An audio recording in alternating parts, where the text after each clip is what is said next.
almost all of us, at an individual level and company level, we aren't dealing with the root problem.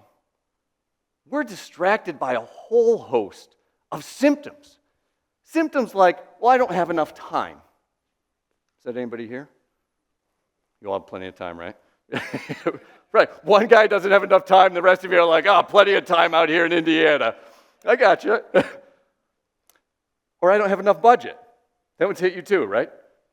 Or it's the AI disruption or economic instability, global uncertainty. It's this rapid, relentless, and accelerating change. That must be the problem. Now, I don't want to diminish those things. Right? It's uncomfortable. We have to do things about that. But it forgets one thing that's missing. One thing that's critical. Okay, your role or your company has been totally disrupted by AI. This one thing lets you pivot and change and innovate and grow from that. Okay, maybe you've run out of budget for your startup or the project you've been working on for years. This one thing lets you let that go, harvest the learnings and apply it to do something bigger, better, to realize greater amounts of your potential. Okay, you had a hard conversation. You didn't get that promotion you wanted. The day didn't go as planned. This one thing breaks you free of that to be able to take that next step in growth. You know what that is? It's a lack of trust.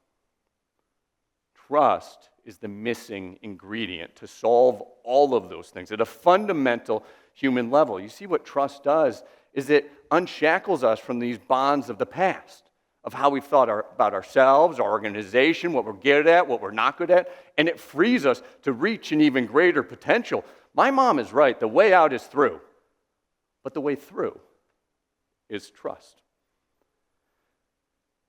Now, I define trust a little differently than maybe you've seen it before. Trust is this courageous act to see possibility in the unknown.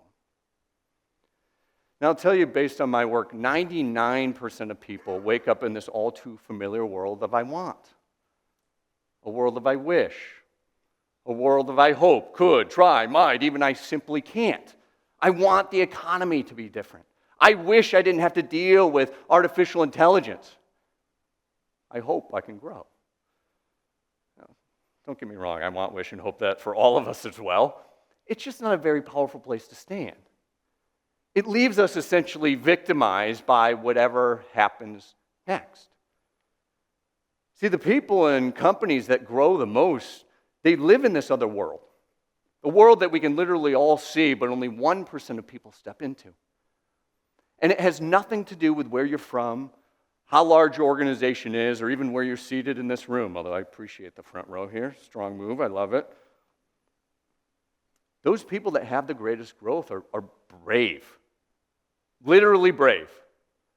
They're courageous. I even would go so far as to say they are heroic enough to confront these uncharted waters of next month and next year and utter this incredibly simple but profound phrase of I trust. I trust in the possibility, potential, purpose on the other side of what I am going through. And lucky for all of us, I think, maybe especially me, is trust isn't one of these things where like you have it or you don't. I don't think there was ever a baby born where it comes out of the womb and the doctor catches it and is like, oh, we've got to trust one in this one. It doesn't happen, right? We're not born with it or without it. It's something that we can develop, we can grow. And through about a decade or so of research, putting myself through all sorts of growth modalities, and spending time with some of the largest and fastest growing organizations out there, we've collaborated around developing and sharing an approach to what I think of as the real work, the fundamental work as human beings, the real work of trust. Now, I'm going to give you a definition of growth, because we've been talking a lot about growth today. Here's what it means. Growth is when you make the uncomfortable comfortable. Growth is when you make the uncomfortable comfortable. And the only way we can do that is through trust. So whether you're at a high point and where you're going right now or a low point, your performance is off the charts, or you have something to be desired, I'm going to share with you an approach to build trust in ourselves, in each other, and in a greater purpose.